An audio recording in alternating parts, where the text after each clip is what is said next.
ವಿಶ್ವಪ್ರಸಿದ್ಧ BGS ಸಮೂಹ ಸಂಸ್ಥೆ ಪ್ರಧಾನ ವ್ಯಕ್ತಿಗಳಾದ ಶ್ರೀ ಡಾಕ್ಟರ್ ಪ್ರಕಾಶನಾಥ ಸ್ವಾಮೀಜಿಯವರ 60ನೇ ಶಾಂತಿ ಉದ್ದೇಶ ಇವತ್ತು ಬೆಳಗ್ಗೆ ಮಾರ್ಕಂಡೇಯ ಹೋಮ, ಧನ್ವಂತರಿ ಹೋಮ ಮತ್ತು ಮೃತ್ಯುಂಜಯ ಅನ್ನುವ ಹೋಮ, ಇನ್ನೂ ಕೆಲವು ಹೋಮ ಯಜ್ಞಯಾಗಾದಿಗಳು, ಅದೇ ರೀತಿ ಕೆಲವು ಮುಖ್ಯ ಪೀಠಾಧಿಪತಿಗಳು, ಪೇಜಾವರ ಸ್ವಾಮೀಜಿ, ಸುಬ್ರಹ್ಮಣ್ಯ ಮಠದ ಸ್ವಾಮೀಜಿಗಳು, ಇನ್ನೂ ಹೆಚ್ಚಿನ ಎಲ್ಲ ತಿರುಚಿ ಸ್ವಾಮೀಜಿಗಳು ಇವರೆಲ್ಲ ಬಂದಿದ್ದರು. ಆ ಎಲ್ಲ ಗಣ್ಯರಿಗೂ ಕೂಡ ಗೌರವವನ್ನು ಸಮರ್ಪಿಸುವ ಪೂಜಾ ಕೈಂಕರ್ಯಗಳೆಲ್ಲ ಬೆಳಗ್ಗೆ ನಡೆದಿದೆ.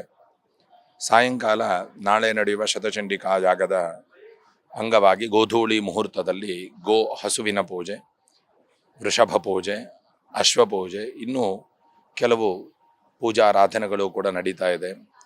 ಗೋಪೂಜೆಯನ್ನು ಮಾಡುವ ವಿಶೇಷತೆ ಏನು ಅಂದರೆ, ನಾವು ಪೂಜೆಯನ್ನು ಮಾಡುವಾಗ ಕೆಲವು ದೇವರನ್ನು ನಾವು ಪೂಜಿಸಿರ್ತೇವೆ. ಮುಕ್ಕೋಟಿ ದೇವತೆಗಳು ಇರುವಂತಹ ಒಂದು ಸನ್ನಿಧಾನ ಗೋಮಾತೆಯಲ್ಲಿ. ನಮ್ಮ ಇಡೀ ಭರತ ಭೂಮಿಯೇ ಪೂಜಿಸುವಂತಹ, ನಮ್ಮ ದೇಹಕ್ಕೆ ಬೇಕಾದ ರಕ್ಷಣೆಯನ್ನು ಕೊಡಬಲ್ಲ ಒಂದು ವಿಶಿಷ್ಟ ಸನ್ನಿಧಾನ ಗೋವಿನಲ್ಲಿದೆ. ಅದಕ್ಕೋಸ್ಕರವಾಗಿ ಗೋಧೂಳಿ ಲಗ್ನದಲ್ಲಿ ಗೋಪೂಜೆ, ನಾಳೆ ದಿವಸದ ಶತಚಂಡಿಕಾಯಾಗದ ತಯಾರಿಗಳೆಲ್ಲ ನೀವು ನೋಡ್ತಾ ಇರಬಹುದು ನಡೀತಾ ಇದೆ. ಇನ್ನೂ ಹೆಚ್ಚಿನ ಪೂಜಾರಾಧನೆಗಳು, ನಾಳೆಯ ಮುಹೂರ್ತಗಳು ಎಲ್ಲವೂ ಕೂಡ ಸಾಯಂಕಾಲ ನಡೀತಾ ಇದೆ.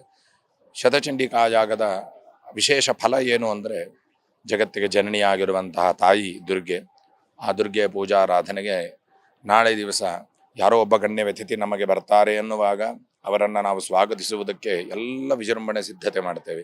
ಇಡೀ ಜಗತ್ತಿಗೆ ತಾಯಿಯಾಗಿ ನಮ್ಮನ್ನು ಒಲಿಸುವುದಕ್ಕೆ ಬರ್ತಾ ಇರುವ, ನಮ್ಮನ್ನು ಅನುಗ್ರಹಿಸೋಕ್ಕೆ ಬರ್ತಾ ಇರುವ ದೇವಿಗೋಸ್ಕರ ವಿಧ ವಿಧವಾದಂತಹ ಹೂವುಗಳಿಂದ ಅಲಂಕಾರ ಮಾಡಿದ ಮಂಟಪ, ಈ ಎಲ್ಲ ಮಂಟಪದ ಮಧ್ಯದಲ್ಲಿ ನಾಳೆ ಶತಚಂಡಿಕಾಯಾಗ ಸುಸಂಪನ್ನಗೊಳ್ಳಲಿದೆ. ಪ್ರಮುಖವಾಗಿ ಈ ಎಲ್ಲ ವಿಷಯಗಳಲ್ಲೂ, ಈ ಎಲ್ಲ ಪೂಜೆಗಳಲ್ಲೂ ಅತೀ ಸಾಧಕರಾಗಿ ಎಲ್ಲರಿಗೂ ಕೂಡ ಒಳ್ಳೆಯದನ್ನು ಬಯಸ್ತಾ ಇರುವಂತಹ, ಅವರ ದೇಹಕ್ಕೆ ಪುಷ್ಟಿ ಕೊಡಲಿ ಅಂತ ಈ ಎಲ್ಲ ಪೂಜೆಗಳನ್ನು ನಡೆಸ್ತಾ ಇದ್ದೀವಿ. ಗ್ಯಾರಂಟಿ ನ್ಯೂಸ್, ಸುದ್ದಿ ಖಚಿತ, ನ್ಯಾಯ ನಿಶ್ಚಿತ.